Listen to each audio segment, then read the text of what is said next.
Sabi noon ng makatang si T.S. Eliot, April is the cruelest month. Malamang nga kasi birthday ni GMA. Siya nga pala.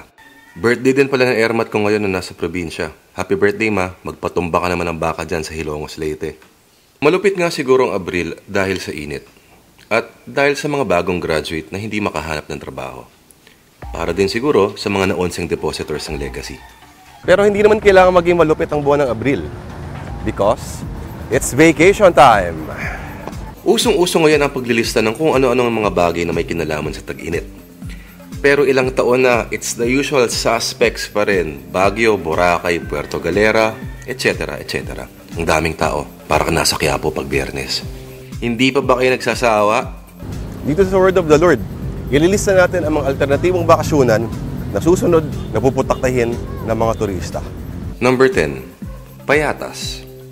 Walang sinabi ang Chocolate Hills sa Bohol. Dito sa Payatas, hindi lang tsokolate ang matitikman at maamoy mo.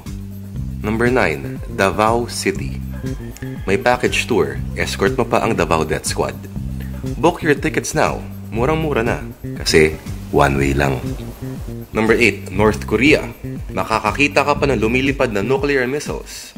Makikilala mo rin ang the great leader na si Kim Jong-il, na siyang kahawig naman ni Dinky Doo. Sino si Dinky Doo? Siya yung walang buntot na utol ni Scooby-Doo. Number 7. Hong Kong. See the world-famous Chip Chow. Baka pag pinalad ka pa, mag-apologize pa sa harap mo personally. At sigurado makakakita ka rin ng mas magaling mag-kung fu kesa kay Martin Andanar.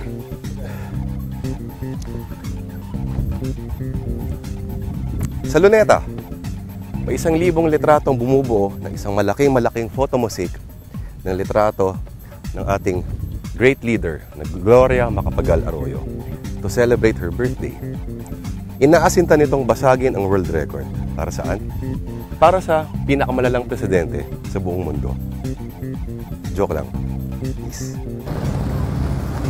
Commonwealth Avenue. Nakakaaliw panoorin ng bagong extreme sport. Ang pakikipagpatentero sa mga humaharurot na sasakyan. Sa gabi naman, masaya makakita ng mga lasing na nakamotor na walang helmet na sumasalpok kung saan-saan. Number 4. La Mesa Watershed. Hindi nga, seryoso ako. Ang presko dito, no? Number 3. Kongreso. Oo, kahit walang sesyon. Kasi malamig din naman ang temperatura sa opisina ng Speaker of the House na si Prospero Nograles. Negative 22% ang net satisfaction ratings ayon sa SWS survey. Tsaka mas okay na alternative to kesa sa zoo. Number 2. Sulu. Masaya, punong-puno ng aksyon. Bukod sa mga abo, may sideshow pa na bakbakan. Defense Secretary Gilbert Teodoro versus Senator Dick Gordon. At sa ating number 1, Bilibid Prison.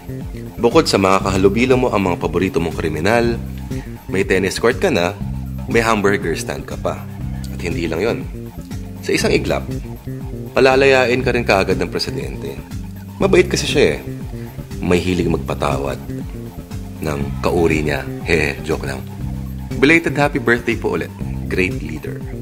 Ang swerte mo, hindi ka sumakay sa helicopter.